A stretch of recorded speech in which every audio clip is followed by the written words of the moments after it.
तुमचा बाबासाहेब हक्कभंग आहे तो मांडा. चला अध्यक्ष महोदय, मी आपल्या माध्यमातून या सार्वभौम सभागृहाचं लक्ष एका गंभीर विषयाकडे वेधू इच्छितो. महाराष्ट्र विधानसभा नियम 273 नुसार या सभागृहातील सदस्यांचे अधिकार, सन्मान आणि प्रतिष्ठा याचं रक्षण करण्याची जबाबदारी अध्यक्ष महोदय या सभागृहावरती असते. मात्र माझ्या मतदारसंघात घडलेल्या एका घटनेमुळे माझ्या लोकप्रतिनिधी म्हणून असलेल्या अधिकारांचा स्पष्टपणे भंग झालेला आहे. अध्यक्ष महोदय, 2022 मध्ये आणि 24 मध्ये माझ्या मतदारसंघामध्ये काही सबस्टेशन मंजूर झाली होती. ते सबस्टेशन मंजूर झाली, त्यासाठी पाठपुरावा आम्ही केला होता. त्याच्यात आलेल्या अडचणी सगळ्या आम्ही सोडवल्या होत्या.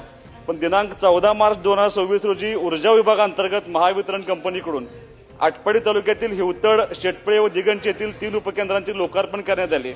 हा शासकीय कार्यक्रम असताना सुद्धा मला जाणीवपूर्वक त्या भागाचा आमदार असून सुद्धा त्या कार्यक्रमापासून दूर ठेवण्यात आलं.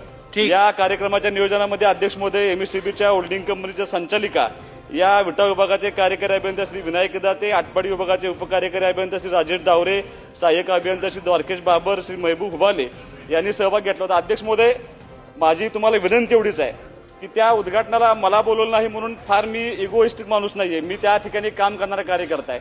पण मला याची कसलीही पूर्वकल्पना काही न देता मी त्या विधानसभा मतदारसंघाचा आमदार असताना ज्यांचा त्या विधानसभा मतदारसंघाची काही संबंध नाही अशा लोकप्रतिनिधींना बोलवून त्या ठिकाणी उद्घाटन केलं.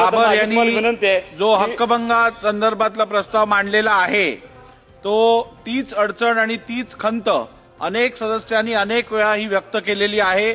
ज्या मतदारसंघातील स्थानिक आमदार असेल त्या स्थानिक आमदारांना सन्मानपूर्वक आमंत्रण देऊन त्या कार्यक्रमासाठी बोलवणं हे क्रमप्राप्त आहे. या संदर्भात आपला प्रोटोकॉल पण आपण या संदर्भात आचारसंहिता अधिकाऱ्यांना कळवलेली होती. तसं असतानाही जर का त्याचं उल्लंघन करून त्यांना कुठच्याही कार्यक्रमासाठी त्यांच्या मतदारसंघात आमंत्रित केलं गेलं नसेल तर ही बाब खेदजनकच नव्हे तर उदाहरणात्मक या संदर्भात कारवाई करणं आवश्यक आहे असं मला वाटतं.